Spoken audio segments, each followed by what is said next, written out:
What if I told you the LUMEN SAGES will be back in Bayonetta 3?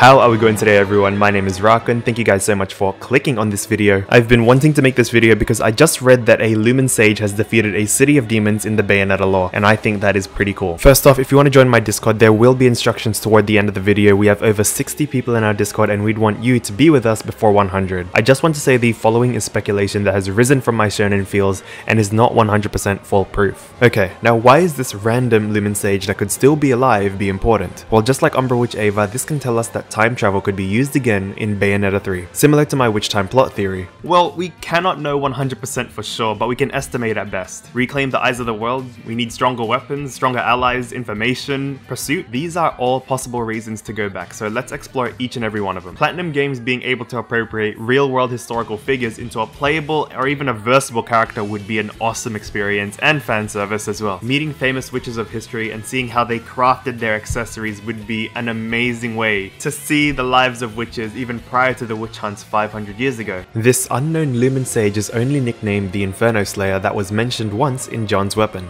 Well, Inferno Slayer, a scythe used by a sage to hunt demons who wandered into human villages. His merciless killing of demons after demons earned him the name Inferno Slayer by the villagers. At first they praised him, but eventually they grew afraid of his power and expelled him from the village, no longer remembering him as a protector. No one knows what happened to the sage after he was expelled, and the scythe's whereabouts were long since lost to the sands of time. Eventually, Radahn heard a rumor that a demon in Inferno possessed it. The weaponsmith claimed the scythe for himself along with the soul of the demon. Personally, I think if he was nicknamed the Black Sun, it would have been a fitting name for his personality. Sun still pertains to Paradiso, and Black Sun because of his merciless intent to kill demons. The oxymoron of Black Sun could also mean he's more of a vigilante to Paradiso, or an expelled user of the right eye. I always thought of him having black hair as well. I think that would have been pretty cool, but again, pure speculation. Alright, so on that last point, he did die, and due to his merciless killing instinct, he was sent to Inferno. Seems fitting for a certain figure, am I right? But I feel like his backstory arc is a little too small for now, but we never know. Anyway, Inferno Slayer was potentially the strongest LUMEN Sage that even matched the Angel Slayer.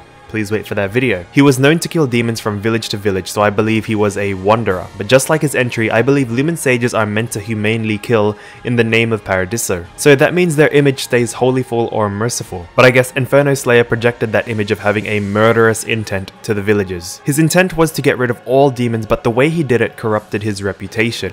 His character archetype is more political than more about power. This is like Danzo's character in Naruto Shippuden, where he wanted to do well for the Leaf Village, but his ways were very dirty and underground. I just had this thought, but could you imagine Inferno Slayer being one of the early holders of the right eye of the world, to have become unworthy later on due to his change of heart? Anyway, what does Inferno Slayer say about Bayonetta 3? Will I think the LUMEN Sages will be back? Maybe, but here are my two speculations. The first one is a bit of a modification to the witch time plot theory, but it's where John goes back in time to a village where the Inferno Slayer has just finished killing an army of demons. A beautiful battle takes place where we see the first user of the Inferno Slayer. Honestly, I think this will be a little bit too shonen-y, but if in the cinematic they are both holding the Inferno Slayer and have this awesome dialogue, it's going to be amazing. Let's get this over with. I'm here to reclaim the fucking right eye of the world. Why, if it isn't Umbran Witch, Isabella. Your Highness, I really hope you're not teaching that foul mouth of yours to your daughter.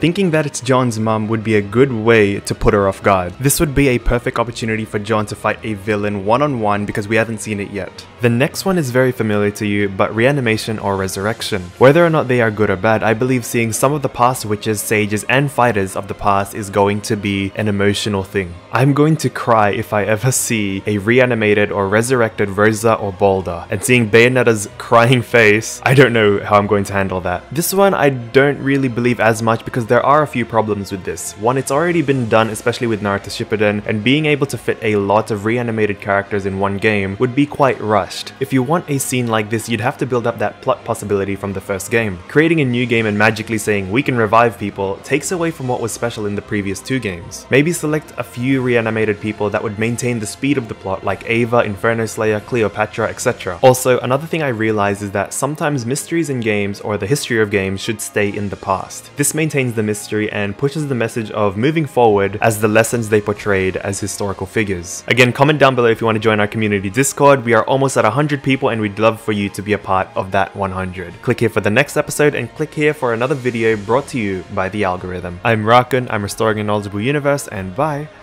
for now.